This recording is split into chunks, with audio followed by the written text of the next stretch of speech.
What's up, ladies and gentlemen of YouTube? Boogie2988 coming at you live once again through the power of the internet, and these are some of the smaller news stories that slipped through the cracks earlier this week. The story I wanted to start with this week is the Evolve director saying during an interview that he doesn't like people thinking that they are doing dirty, underhanded crap. Now, if you're unaware of what this is referring to, it's actually very simple. The developers of Evolve have been doing a lot of interviews, and some of the things they said in interviews have made the internet very, very nervous. Most notable of this is that this arena shooter has been designed with DLC in mind from the ground up, and that's really frustrating for a lot of players who are tired of paying more than $60 for a game. Now, the truth of the matter is the developers have made some very consumer-friendly decisions, such as making sure that they never split the community by getting DLC maps, only allowing DLC characters, which are largely cosmetic, and making sure that for the most part, there is no microtransactions or pay to win,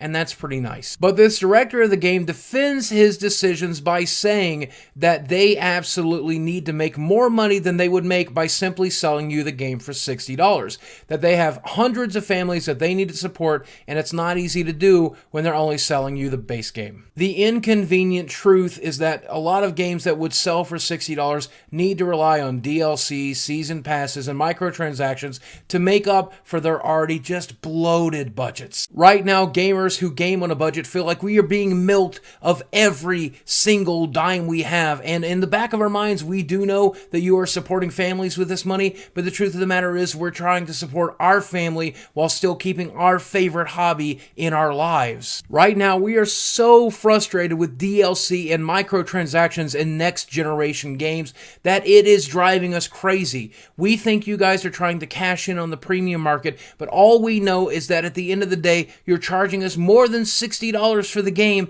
and that seems like way more than we can afford. And of course, when you put those things in your game, we're going to take that frustration out on you. But I genuinely want to thank you for being honest from the beginning. You know, you could have lied about this the way so many other companies did, but you told us that your game was built with these decisions in mind from the ground up. And that means a lot to me. You were honest with your consumer, and because of that, I'm probably still going to buy your game and give it a shot. So kudos for that. Microsoft held its Windows 10 conference, and in that, Phil Spencer let us know that gaming is something that is definitely on their minds. The Xbox One will eventually run a form of Windows 10, and because of that, there will be apps and games that work on both systems. One of the most surprising things to hear about, though, is that the Xbox One is taking a page from the PlayStation 4 and allowing you to stream gameplay from your Xbox One to Windows-compatible devices, including your PC. Now, I, as an Xbox One owner, would rather be able to stream my PC games to my big television in the living room, to my Xbox One, and actually, in follow-up, they said that's something they're considering. Now, this will most likely just be Windows apps like Angry Birds or something to that effect, but the truth of the matter is at least they're taking that into consideration, and we really appreciate that. One of the best pieces of news to come out of this conference is that Windows 7 owners will get Windows 10 for free. Now, that sounds like a really good decision when it comes to getting the free upgrade and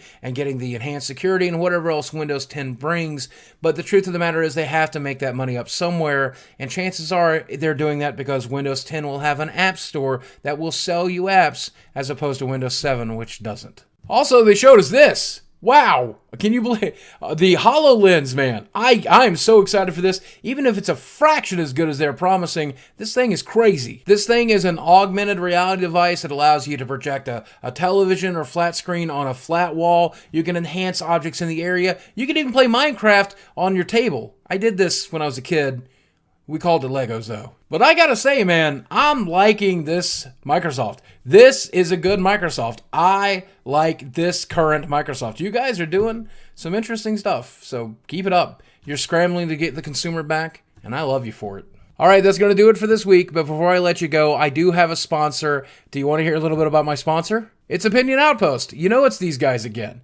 These guys, I keep advertising because so many people have written and said that they've gotten Amazon gift cards, products, and even cash from just filling out these surveys. Companies are so desperate to get your feedback about TV shows and products and different stuff that they're willing to pay you to fill out surveys online, and that's awesome. So click on the link in the description box, start filling out surveys, and you'll earn points. You can use those points to cash in for gift cards, and those gift cards can buy you anything under the sun. And every time you fill out a single survey, you'll be entered to win a quarterly drawing of up to $10,000. So you can even get rich doing it, and you'll be supporting me at the same time. And that's awesome. But you know, whether you do that or not, I'm going to love you either way. As always, guys, thanks for watching, and I'll speak with you soon.